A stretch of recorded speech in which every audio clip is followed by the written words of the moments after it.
Hi, good. Hello, and thank you for watching our first Mentors Moment of the new year. My name is Tish, founder of Flipside Mentorship, where I like to sit down with those in the community who are effectively helping tomorrow's youth today. And this month we are talking to Chris Mulch, who runs the American Karate Academy that my own son attends. So I'm really excited. We're going to discuss discipline. And before we get started, how many kids do you roughly see coming through here? What's your average? On a daily, we pick up about 150 kids a day from 17 different schools. Wow. So 150 kids a day, 17 different schools. Sometimes I have a hard time with my 2 kids. So I know I'm not the only one if you're watching this video. So let's go ahead and get into this. Chris, why did you choose to work with kids? I actually started working when I was a kid myself. I was about 13 or 14. Mm-hmm. And that's when I started. And I just I grew into it. Okay. And that's where I was from day one starting here. But I was working with kids 1 or 2 years younger than me. So growing up and just had to grow up and mature a lot faster than some of the other kids around because they gave me all that responsibility at a young age. But it worked out in the end. So. Right. It really prepared you. Yeah, it kept me busy and kept me out of trouble. Yeah. What are some of the biggest personalities that you see with all these kids?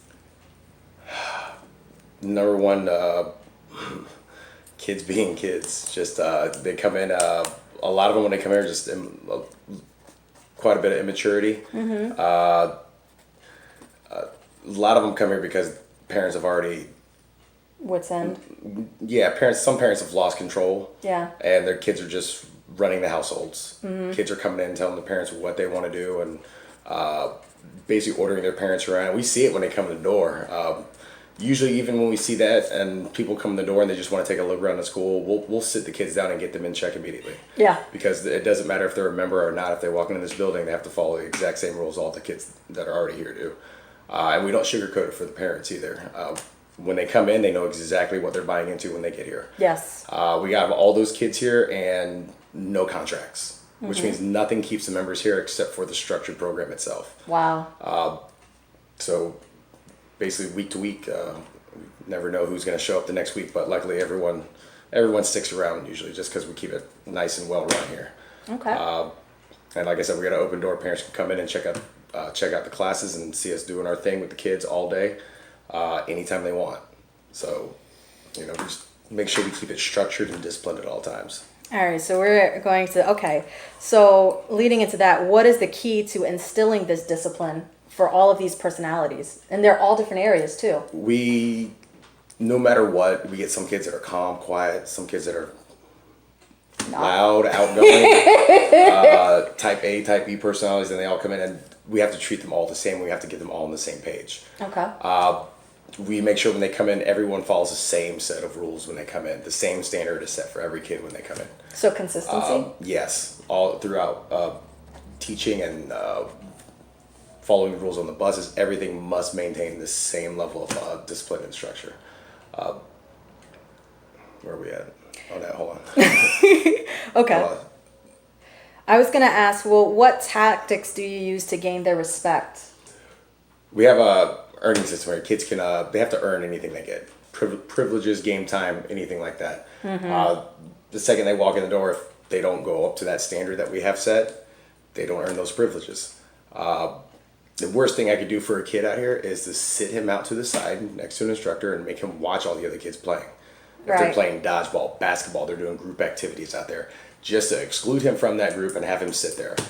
You can give him a million push-ups, sentences, doesn't matter. Exclude him from the group and let him know he's not a part of that group. If he wants to be a part of it, he's got to get on the same page with everyone else and he's got to earn it. Okay. But the thing is, we're consistent and there's no threshold on there. There's a distinct line down the middle. They have to be on one side of it. There's no leeway. Okay. We don't do warnings. Mm-hmm. A warning is just a bluff. I tell the parents that. I tell parents, I have teachers at schools that actually email us here because their kids are having behavior problems at schools.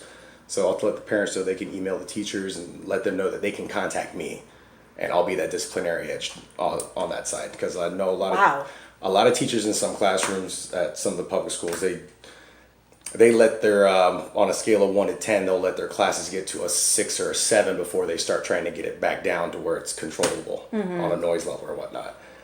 If we're doing that here, we maintain it at a certain level at all times, and it's like I said, I think I told you earlier, it was the 1 or a 2 at all times on a scale of 1 to 10 here, as far as noise level. Wow. And we keep it down there, but sometimes different teachers and different adults, they have a different tolerance level, and sometimes they can let it get all the way up to a 6, 7, or 8. And then you got people that don't have kids that are around that, and they can see it off the bat how it's just chaos. Yeah, it's out of control.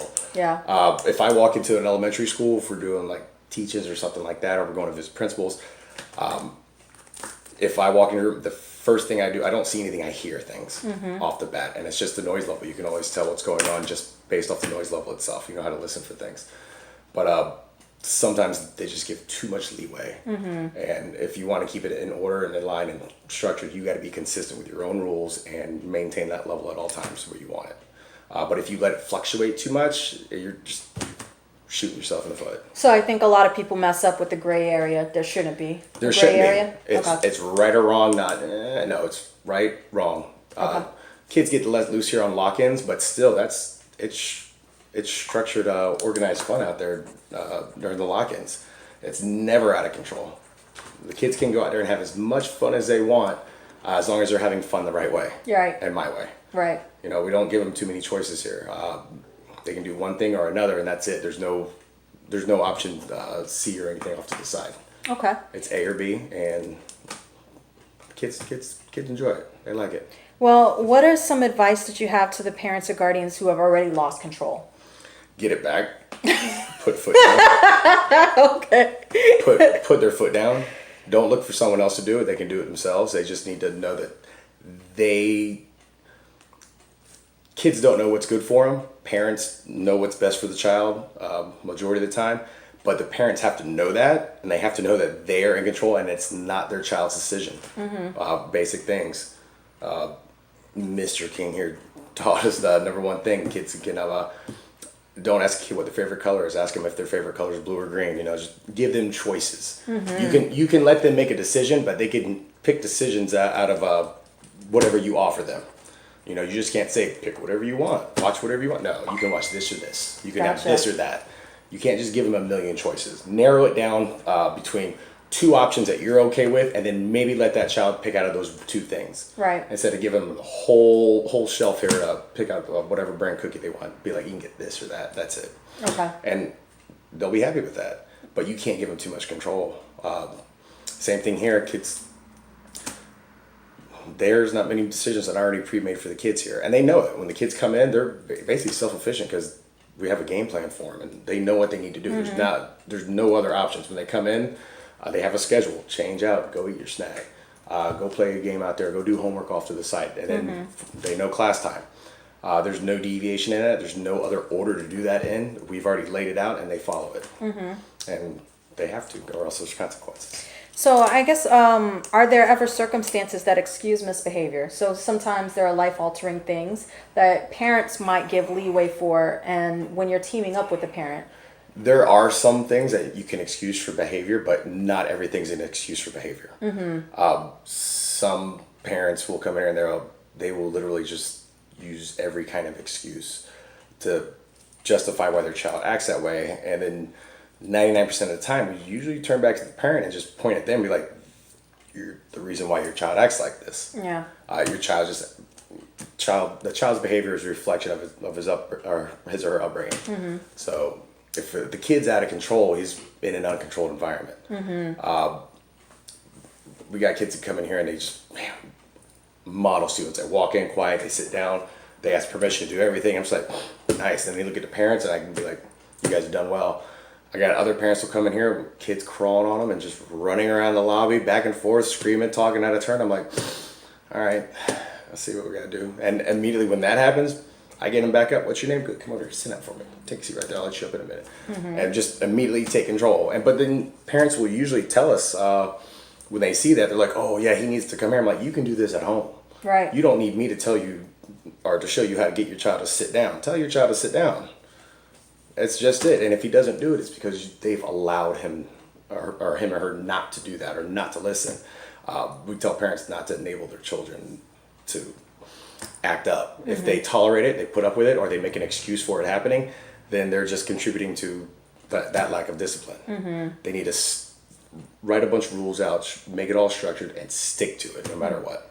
As long as you stick to your own game plan, you should be fine. Wow. If you deviate, then you're making excuses for yourself. You're letting that happen. You got to stick to it. Like I said, we've done it here. It's taken us years, and now basically when kids come in, there's that big herd mentality out there. When the kids come in, even if I got a new kid, wow, off the charts. When he gets here, he sees all the other kids out on the floor. They're doing what they're supposed to be doing, calm environment.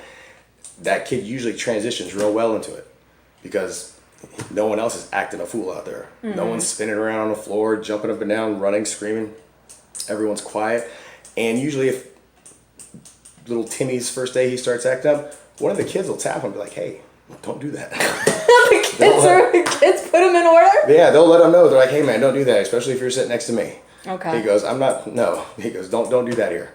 And they'll immediately look up at me if they see it, and then they'll wait and see because they know there's rules and they have to be followed. Right. They can go out there and play dodgeball, basketball, like whatever game they want to go play, they can go out there and do it, hang out with their friends every day after school. In a controlled environment. Kids aren't running amok, and the kids have the most fun in a structured environment because there's not other kids out there allowed to be jerks to one another. Right. Everyone's got to get along out there. They don't got to be best friends. They just have to tolerate each other and get along, and that's all we want. But they have so much fun out there doing it. The new kids can adjust real well though, just because it is like that, and all the kids that are here, the seasoned vets, they help keep the other kids in line because they just know the rules and they know it's, what's expected here. Gotcha. I don't think I haven't had any hard eggs to crack here in a while. Okay. Everyone's been actually, for like at least 2-3 years, we haven't really run into any problems. I got a couple though, but like you run into like some ADHD, well, a lot of like some ADD, well, ADD not so much, but the ADHD, some of it's undiagnosed ODD, which is oppositional defiance disorder, where it doesn't matter. That kid's just gonna say no and tell you to F off the bat. And we've had that here.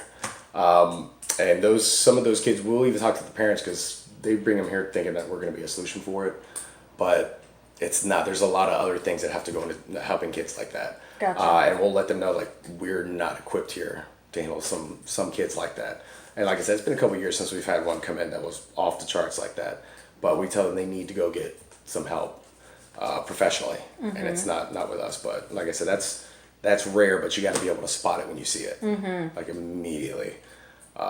But like I said, those are rare instances. Well, there's one thing that I have noticed here, coming here myself, is that, Miss King, so for instance, if someone loses their belt privileges, she will be the first person to tell you what and why, and she will tell you straight in front of the child that's standing here, this is what they did, and this is why it was taken. Yeah, well, and these are the things that you lead up, because a lot of times, and I don't know if this is just because of youth, but, because my son is only 6 at the moment, but he's had his belt taken away, shame, and he's also had to do writing multiple times. I mean, that was all bus related.